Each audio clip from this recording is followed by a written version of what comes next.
Hi guys, in today's video, I will be telling you how to build a PC, and in real life, not on a podcast thing that I'm going to put pictures in front of, which I've done before. So, the first thing, biggest box, at Christmas you've got to go for the biggest box first, is the case. This big fat thing. So, as you can tell, I've already done this. So, just go open it up.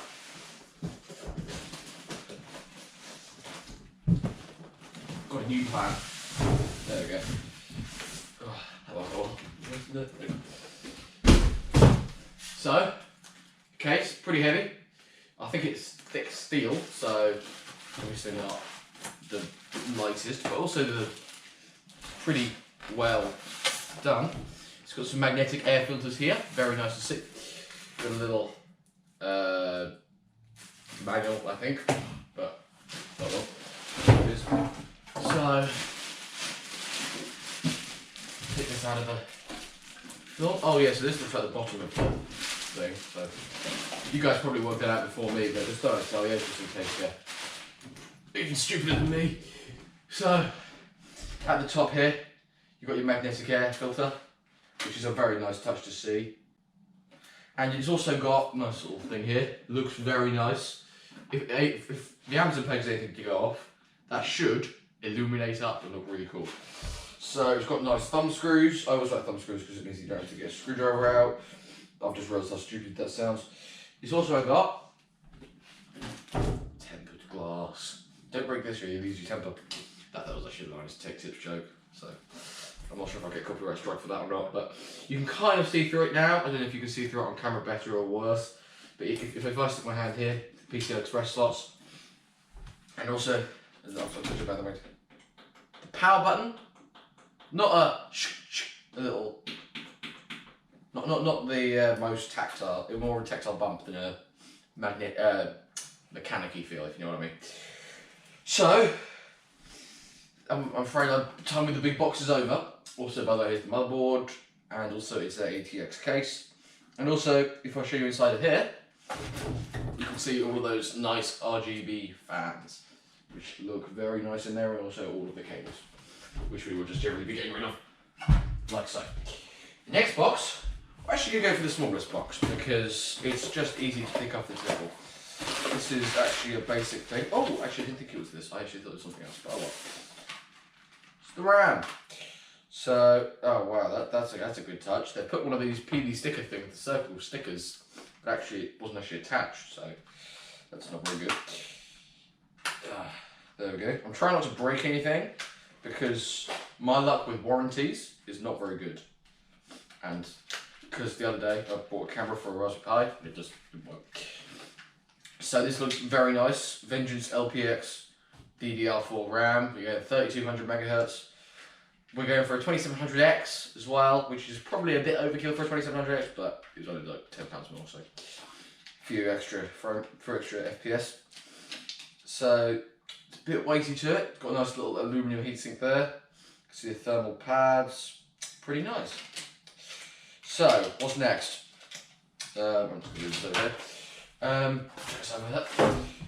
Next is the power supply.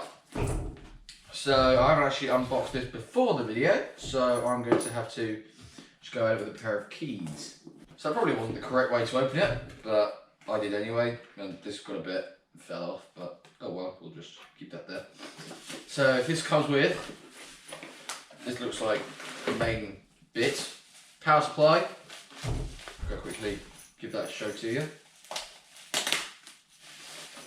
So this is a semi-modular power supply, so as you can see it's got all those cables coming out of it. What I like about this one is actually since it's 650 watt, if it's only consuming about 300 watts, it will just turn off its fan, so completely silent. And it looks like, the weird thing is it's actually on, that should be off when it's like that, but oh well, it doesn't really matter that much. Power, always good. Yeah, that's the UK one, I'm in the UK.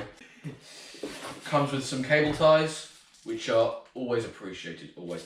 And also, some screws. So you're probably wondering what those screws are for. When you put the power supply in the case, there will be screw holes here, here, here, and here. So you can plug that in. That makes a weird sound.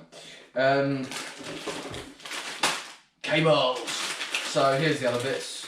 It's just, yeah, it looks like this SATA and 6 pins, a few Molex and SATA powers, but not much. So this says important information. So I'm going to put that over there. Don't do that actually, unless you know what you're doing. You probably won't. Here's a manual. It's got 5, 6, 7, 8, just in case you don't know how to count in numbers. I don't know how to talk actually. And that's pretty much the empty box. I'm going to chuck that back in here. Put that over there. Next, got the motherboard, the bit that ties it all together. For this one, I'm actually going to sit down because why not? It's a low box. I might be really stupid in opening this, and yes, I am. This one I'm afraid I've opened before the video, so well, most people open before the video anyway. You probably wouldn't think it by the amount of control I have over the box, but I haven't. So if you look here, here's the motherboard. I'm always very careful with this thing. I'm just going to take it out of its case, only for a short time though. So, get your views in now. So, as you can see here, I'm just going to put this up here. Here is CPU socket, DDR4, so the Ninja's LPX can go in there. Nice beefy heat sinks here. The VRMs are very well cooled on this. I've not actually noticed that before. PCI Express 1X, 16X, 16X, and also an M.2. Probably like, what on earth is that thing on top of it? And it's a heatsink, by the way. So I think it's got 4 SATA ports. No, 6 SATA ports, I think. Yeah, 2 of them are grey, so that might mean it's SATA 2 or something. So, CPU fan header, CPU power, you guys can't see up there. So, as you can probably tell by now, we've got AMD, bum, bum, bum. And I'm afraid we bought this before the 3rd gen came out, so we didn't go for the 3rd gen equivalent of the 2700X. As you can probably tell, next is the 2700X. So, 2700X, we're going to sit down for this one as well.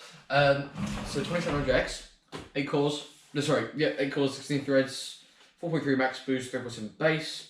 Discrete graphics card required, no discrete graphics on it, which is a bit annoying, but I mean, who would buy a moderately high-end thing without getting dedicated graphics? Nobody. So, as you can tell, I've not put this back together very well. So it comes with a little sticker. So Ryzen 7 2700X comes here.